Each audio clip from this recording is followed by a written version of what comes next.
Welcome to Speak Up. This week, I am really excited to introduce someone who is very special to Lead Maine. Joining us today is Rohen Brown, who is our very first Lead Maine intern. Rohen grew up right here in Maine. She graduated from St. Dominic's Academy and is now studying political science and philosophy at the University of Southern Maine while being a 3-sport athlete and an intern all at the same time. She's been getting a real hands-on look at grassroots work here at Lead Maine. And as our first intern, she has literally done a little bit of everything, from helping with administrative work and phone calls to assisting with setting up the Speak Up with Laurel Libby podcast set, and even running to pick up the kids from school. She literally does everything. She's jumped in with a great attitude and has gotten a behind-the-scenes view at what it takes to keep things moving. I'm really excited to have Rohen on today to share her perspective as a young Mainer. She's a student of politics, an athlete, and someone stepping into the world of civic engagement. Rohen, what made you want to study political science and get into it at such a young age? I think that my parents obviously had a lot to do with that. I grew up in Brunswick. I watched my parents do all the involvement things, sitting on the school board, volunteering at the teen center, things like that. So growing up, that was kind of my example, right? Like, you get involved in the things that matter to you. And then, as you obviously know, we got involved in Veto 798 when I was really young as well, in middle school. So watching how much my parents threw themselves into their passion for that issue got me involved. When I was 12, I was on the street gathering signatures for the petition. That is awesome. Which was really a core memory for me that, I can do something at 12. So then as I got into high school, I really loved history class, which got me involved in programs like Dirigo State, which is like a youth and government program. It's like a week-long government simulation. And is that up at the State House? No, it's at Colby College. Oh, it's okay. hosted there every year. Cool. I think it's going to be hosted there again this year. So programs like that were so powerful to me, realizing how passionate I was about learning more about government and how much more complicated it is than you really learn in school. Sure. So then becoming a staff member there, all of these things kind of led up to political science being kind of a no-brainer choice when I was applying to USM. Yeah. And tell us a little bit about that. What is that? You know, you're at the University of Southern Maine studying political science. We'll dive into that a little bit further later, but what does that look like? Is there kind of a political worldview that you're getting? Do you feel like it's, how is that going? I mean, so far it really is great. I'm really, really happy to be there. I love the school. I think a lot of kids, when they're applying, it's really stressful because they don't know where they want to go. They're applying to so many places. They don't really know what they're looking for, and that wasn't my experience at all. I think I was fully committed, my deposit paid by November of my senior year. I was short. My coach makes fun of me. He says that I was the most committed recruit he's ever seen. You just knew. I just knew that was my place. You're ready to go. And it's been amazing. It's I really do like the political science program, and my professors are very committed. But yeah, it definitely is what you expect from a liberal arts school in Portland. It was what I knew I was signing myself up for, and I think that it's okay to be in an area where you don't maybe have the dominant opinion. I think that I can still learn a lot from people that disagree with me. I mean, I can only hear people that I agree with talk so much, right? I know what I believe. I kind of want to know what someone else thinks. So I think that I can still get a great education from a professor or from a student that I might not necessarily agree with, but there are definitely moments in class that it can be a little funny, like, oh, I'm the only one that thinks this right now, or it's supposed to be a neutral setting, right? And it isn't always, but Well, I love that you have the boldness to be comfortable with that and to express your views and be okay being the odd man out if you are, when you are. So tell us, do you feel like your experience in sports has kind of influenced your goals here and being involved politically? What does that look like? I think that there's not really an aspect of my life that sports hasn't contributed to. I've been distance running since I was 6 years old. So this really is, there's no part of me that isn't also an athlete. Yeah, so 3-sport athlete. What are those sports? Yes, ma'am. So I run cross country, I run indoor track and outdoor track. So I'm a distance runner all the time. Summer is just cross country training.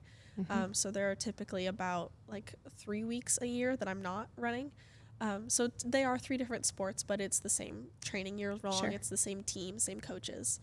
But yeah, it has definitely had an impact on how I feel politically. I think that growing up competing in the MPA was definitely a very memorable experience in moments. Yeah. But I think that just being an athlete and growing up being someone that was going to put my all into what I was doing, of course that contributes to who you are and beliefs. Well, let's talk more specifically. You had the experience of competing against Soren Stark-Chessa in high school, competing against a biological male who you competed against, who beat you in events. You had to compete directly against this boy. Tell us about that experience and how that shaped your experience in sports and of course your drive to be involved in politics. Yeah, that definitely was a major event of my high school competitive career. I was running in the MPA when Soren was still competing in the boys races, and then I was running in the MPA for a few years while Soren was in my races. I think I'm a year older, so when I graduated, I think Soren is still in high school at the moment, and yeah, it definitely had its difficult moments. Races are really emotional in general. You've put everything into this moment. There's a lot going into it. I'm a big crier in general. I usually cry at the end of a race for all the emotions, happy and sad. And I think that was definitely an added component of emotion. It was difficult, definitely feeling the disappointment of not getting an award or an accolade that I would have gotten otherwise if I was, 11th in the region and top 10 got all region. Sure. But I think it was even more difficult watching other female athletes miss out on opportunities because, at the end of the day, the awards were never why I was there. It's still not why I run. I run for the joy of it, for the team aspect, for bettering myself. So, I can only care so much about a medal, but watching another female athlete that's a lot better than me, miss out on a much bigger title, or in cross country, only the top 30 athletes from the conference get to go on to state. So watching number 31 not get to run at the state championship that she earned to go to, those were really difficult moments. It was also really hard watching that negative energy be brought into our race days because I think female distance running, I can only speak for Maine because that's the only place I've competed, but it's one of the most loving, wonderful environments. I mean, most kids compete in sports and the energy of the competitors, right? It's sometimes hostile or angry, and that's just not my experience as an athlete. You can race a girl for miles in the woods or around the track and you're trying to beat each other. You're competitors. You've never met each other before. And at the end of the race, the first thing you do is give each other a hug, right? Even no matter who ended up winning. Sure. And I've made lifelong friends through doing that over and over again because you're proud of each other. You both just gave it all you had. And that has for years been my experience as a female distance runner. And so it was very frustrating watching that space be contaminated in a way by angry and negative energy that was brought in from both parties in that way. So last spring I shared a photo of you, and I didn't realize it was you in the photo because it's from a little bit of a distance, and you are standing in second place on a podium, and in first place is this boy, Soren Stark-Chessa. who displaced you from first place at that meet, and then displaced, it meant that there was a girl who wasn't on the podium who should have been. Can you tell us about that experience and share kind of the personal impact of that? Yeah, that was a hard day for sure. That was the Western Conference Championship of my senior year outdoor season. So it's the spring. I'm about to graduate high school. We just found out that my school's closing, as everyone knows. St. Dom's closed, so I was the last graduating class. Yeah. So it was really, a heartbreaking period in all of our lives. My sister's a year younger. She's finding out that she has to go somewhere else for her senior year. And we're trying to finish the outdoor season strong.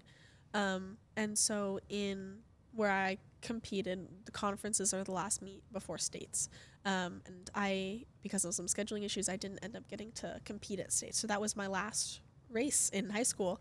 And I had never won a conference championship before. So being in that position was really exciting. That was a first for me. And I really wanted that, that win before I went on to college. I knew I was competing in college. So that was a difficult moment for sure. And again, just really heartbreaking, watching that happen.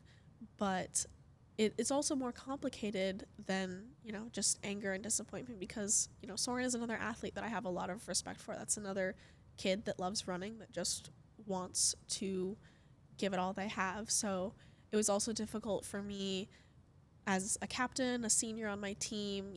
There were some parents of other kids on my team that rightly so were angry, but maybe the way they handled the situation with anger towards a kid that's trying to compete, that was also difficult to manage. So it just was a complicated day overall. Obviously, fairness in girls' sports has a very personal component for you, Rohen, and we've been talking a lot over the last year about a fair, safe, and level playing field for Maine girls. Obviously, currently, policies in Maine allow for biological males like Soren to compete in girls' sports. This November, there is a ballot initiative that Mainers are going to get to vote on to ensure a fair, safe, and level playing field for Maine girls and to ensure safe spaces, right? This includes locker rooms, bathrooms, that showers be female only. And to me, this is such common sense, but you have experienced the other side of that with a male being allowed in your sport and in your spaces. How do you feel about this being on the ballot and Maine people getting to have a say? Well, shockingly, I'm very excited about that.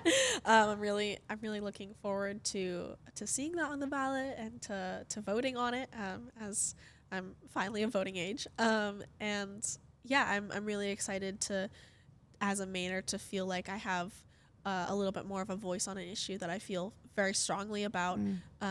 When, for a long time, it didn't really feel like there was much I could do about this issue. So yeah, I think this is great news, and I'm really, really looking forward to it. I'm trying to do the math. Is this going to be your first election that you vote in, or were you able to vote last year? I was able to vote last year. I'm 19 now, but voting is still very new for me, for sure. So one of your first elections, one you'll of be my able first to vote elections on fairness in girls' sports. That's very, very exciting. Do you, you're heavily involved. You have been. It's so cool that your family was really very engaged in the political process and that you grew up with this being normalized.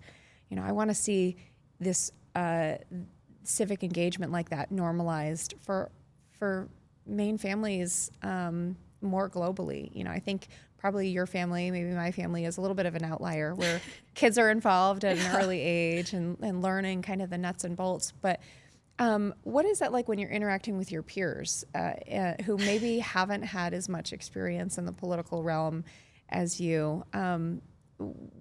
What does that look like? I think that, like we talked about earlier, a lot of my peers might have different political beliefs than me, which, I'm honestly grateful for that experience, learning how to navigate communication with with people that have a different worldview. I think that I can learn a lot from those people.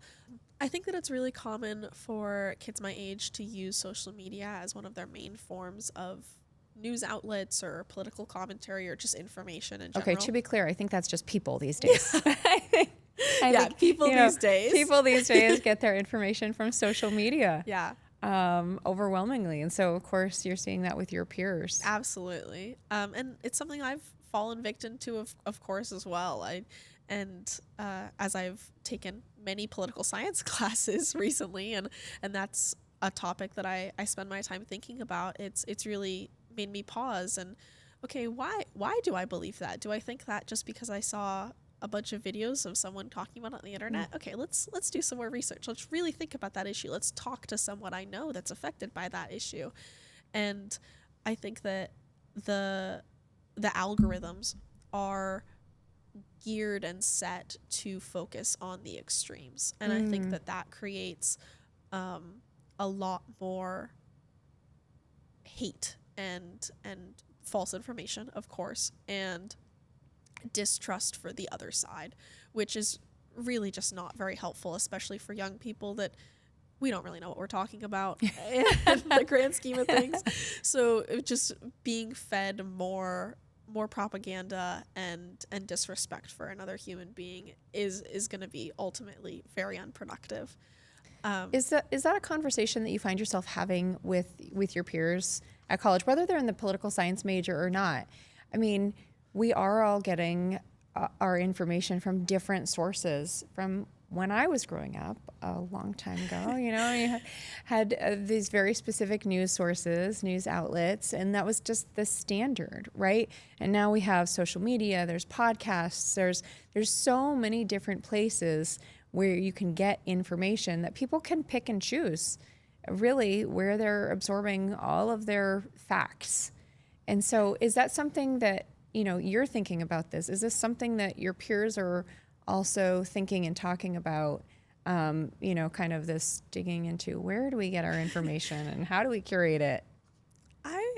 I wouldn't say that that's a conversation that I have had, in all honesty, with a lot of my close friends. I typically try and avoid talking about politics, in all honesty, because I don't find that it ultimately ends up being productive, because I think everyone's kind of on their own path at the moment. They have different priorities. They're trying to figure out different things, and just because politics is important to me right now, and I hope forever, it doesn't mean that it's important to someone else. So me forcing my passion and beliefs on someone else isn't going to ultimately be helpful. But I do get really excited when the opportunity comes up that someone clearly does want to talk about that, and I do find it really interesting to hear about other people's beliefs. But I think that it's so common to trust social media as your news outlet and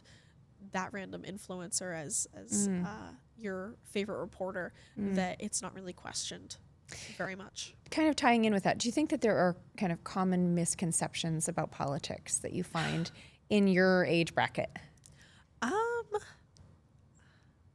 That's difficult to say. Again, just that social media is a news source whatsoever. I think that the basic common misconception is that conservatives are racist. Okay. I definitely hear those that. assumptions. Yeah, I definitely hear that assumption. If I'm talking to a friend about being conservative, I'll typically kind of jokingly say, like, yeah, I'm a conservative, but I'm not racist. And they'll kind of look at me like, oh. So that ends up being a longer conversation. Yeah, for sure. Which, of course, is a silly assumption to make. But yeah, I would say that that's probably the assumption that I challenge most often with my peers. Wow. Yeah. I wouldn't have expected that. Yeah. I guess that's maybe me being a little bit naive here, but I wouldn't have thought that was a kind of broad assumption about conservatives. But well, Rohen, let's talk a little bit about your experience here at Lead Maine. And we didn't preview this section, so I have no idea what you're going to say about this, but how has your experience been so far? I mean, it's been really great. I haven't been here super long, but so far it's been really exciting. But we should tell people, like, you have been here a while. You were here well before we launched in January. That's true. Yeah. You were helping. You reached out long ago last fall and said, "Hey, can I intern?" And we said, "Sure, of course." And I think you started in what, December or early January? It was while I was on my winter break. Yeah, it was before we ever even launched. So you That's were true, yeah. not only the first intern, like you were around before we were even official. Yeah. Yeah, I've seen this room go through several stages for sure. Yes. Yeah, but it's been amazing. I definitely, when I envisioned my first internship, I did not think that I would just get to walk into really my dream cause and just get involved, even when y'all weren't even ready for me. So I feel very lucky to be here. It feels very special to be part of this organization from the very beginning. That's definitely something that I take a lot of pride in, and in being the first intern, getting to see it from the very beginning. So yeah, I'm really excited. What has surprised you the most about this experience?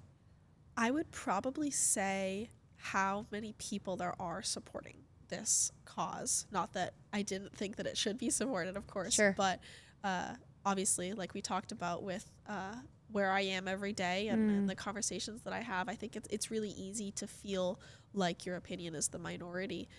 So getting involved here, all the phone calls that I make, all the people that I talk to at events, it's really cool to look around and say, oh wow, like there's a lot of people that that agree with me right now, that are thinking the same way I'm thinking, which is really exciting, of course. And there's a lot of people that really care about the direction that Maine's going in, and want to see it go in a what I think is a positive direction. So yeah, I think it was a really exciting moment for me to realize just how many of us there are. There are a lot. There are a lot. I think people feel like they're alone on an island, and that's definitely one thing we want to change here at Lead Maine is none of us are alone. I think we are maybe the quieter majority here in Maine. We may not be as bombastic as some people who are blasting their opinions about how we should have a millionaire tax or any of these other extreme views that the majority of Mainers don't support. But I think the majority of Mainers feel very alone and isolated in their opinions. And so here at Lead Maine, we want to make sure people know and understand you are not the minority. And we need to change the politics in our state to reflect the actual demographic here in Maine and where people actually are with their common sense views. So I love that that's been your experience thus far. You have done a little bit of everything. I will admit, yes, you have even picked my children up from school once. But what has been your favorite part? I would say pretty easily my favorite part so far was working the Government 101 training that we had a little while ago. I thought it was so fun to see, again, just how many Mainers there are that were here and excited to learn something, or even if they knew everything, they were excited to be involved and meet some people. And I honestly just love getting to meet new people, so that was a really exciting moment as well. But yeah, it was really exciting to see so many adults ready to learn something new, because I think that's something that I definitely worry about in my adulthood is, I'm going to stop learning regularly, because of course I've been a student for my whole life. What will I do when I'm not learning regularly? So it's exciting to see that there are adults that are still educating themselves on things that they feel passionately about. This also might not be as meaningful, but I really liked getting to paint the logo on the other room. I thought that was pretty fun. And now when I see it every time, I'm like, oh, I helped paint that. Yeah, absolutely. Yeah. It's kind of like an icon here in our offices. Yeah, that's really cool. The Government 101 training, that was a really awesome and exciting night for me too, because, we launched back in January, and then this was our first training. It was mixed in with when I was in the middle of session. Things are crazy schedule-wise, so we had this Government 101 training to teach people the basics of government and how you can interact with it. And we had a couple breakout sessions, but it was really exciting to me. I mean, we didn't make the advertising is just government 101, right? So you're like, who's going to show up? And then to have almost 100 people filling a room and interacting and learning how to take practical action. That was really exciting, especially to see we had a couple families who came together, you know, was very cool. And that reminds me of, you know, you learning at a young age with your family. We want to educate, engage, and empower Mainers to make the difference that we want to see in our state. And so that was definitely a highlight for me thus far, too. I love that that's a favorite moment of yours. Rohen, why do you think that it's so important for young people to get involved, to be civically engaged and involved in politics? Oh, goodness. I mean, I think the answer is so obviously because we're the next generation that are going to be in politics. So I think that it is our responsibility as young people, as the future citizens, as the future politicians, as the future leaders, to start thinking about that now, because I think that intentionally building the Maine and the world that we want to create is going to be the only way that it ends up being the way we want it to be. Mm-hmm. And I think that there are so many young people that are looking at Maine right now and worried about the direction it's going in, or worried about living here forever, affording to live here is something I definitely worry about quite a bit. And not really sure what to do about it, of course, because you're thinking, well, I'm a teenager, I'm in my young 20s, I'm just trying to figure out school and job and life, and I don't know what to do about politics. So I think that it's our responsibility to teach ourselves what we can do, because we have a lot more power than we think we do. Absolutely. Yeah. I think young people, Mainers in general, the people who are impacted by the policies that are passed in Augusta, have so much more power than they know. And so I love to hear that from a young person. I think, you know, we all get involved at whatever point it impacts us personally. And obviously, Maine politics and the policies passed in Augusta impacted you and your family at a really young age. And so that drove your involvement. But I don't want to wait for it to personally impact someone in a negative way to then get involved. What if we got involved and changed things in Maine so that it was a positive future, right? Instead of getting involved when things are bad, when there's a bad reason to get involved. I think we could change the whole trajectory of our state if, you know, we got involved at a critical mass to just change the overwhelming direction of our state. Yeah, absolutely. I think it's a great opportunity that we as young people have right now. It's hard for me to say that because I have been negatively impacted by politics already in my life, and that is probably why I do feel passionately now. But yeah, there are so many things that we can do to make things more positive as opposed to just treating the issue. Is there an issue that you think deserves more attention now that maybe isn't getting highlighted like you think it should? Ooh, that's hard. I would obviously say women's sports, but that is getting some attention right now, which is fantastic. So that would be difficult to say. But of course, I will always feel strongly about vaccine mandates, and I'll always be disappointed at the result that ended up having a few years ago. So I don't think that there will ever be a time that I don't hope that conversation continues.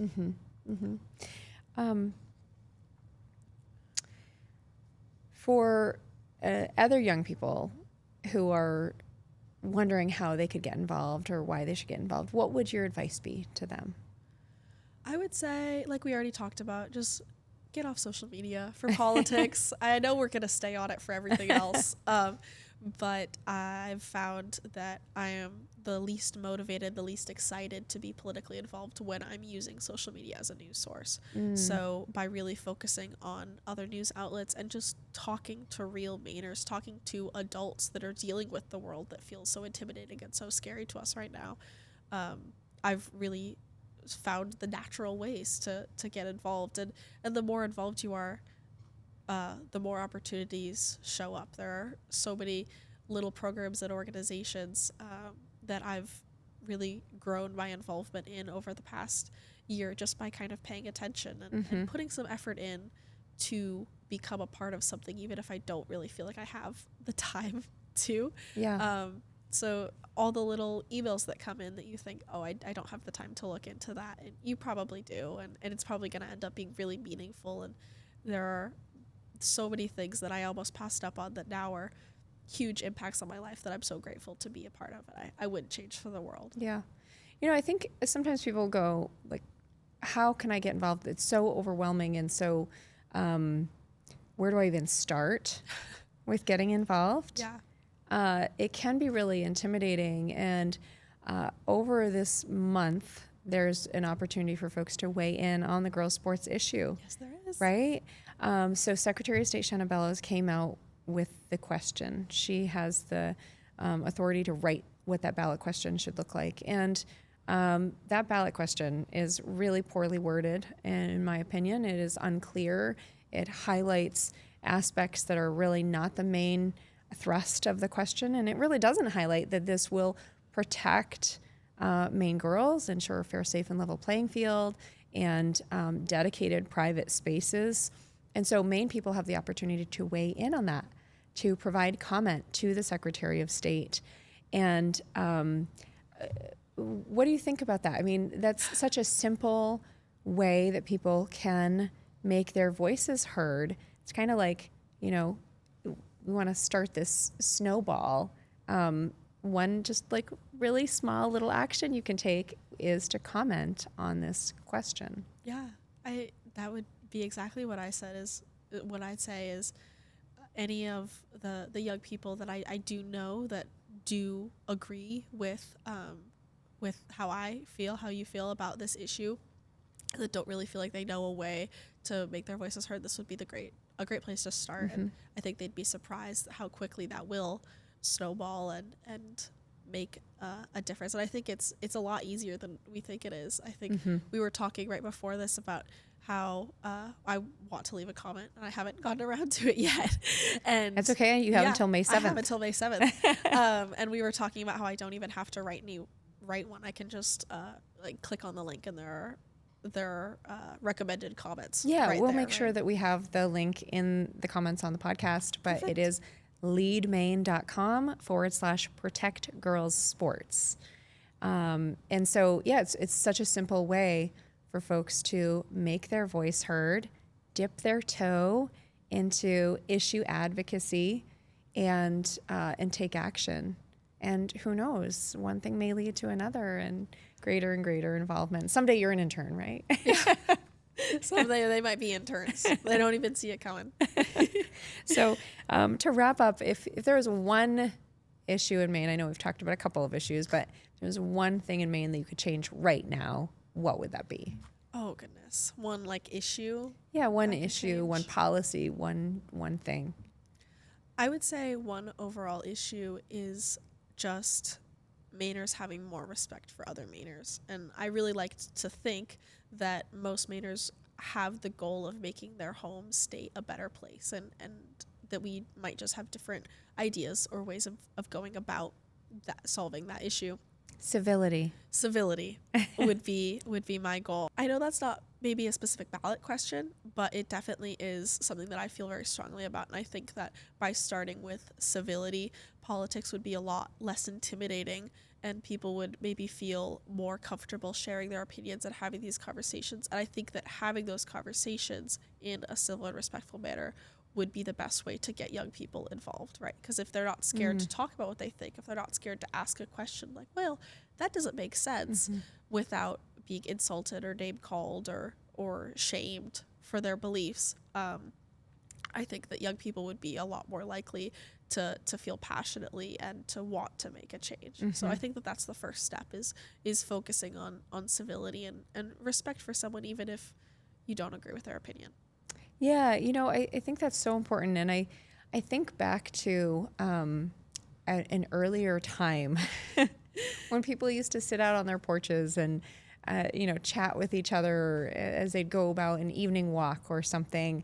And I think we've grown fearful of talking about religion and politics, two things that can be polarizing, but that if we would talk to each other a little bit more, we may find that there's more alignment than we might think. And I think losing that ability to talk to each other has led to less civic engagement, has led to folks being less informed about what is going on in government.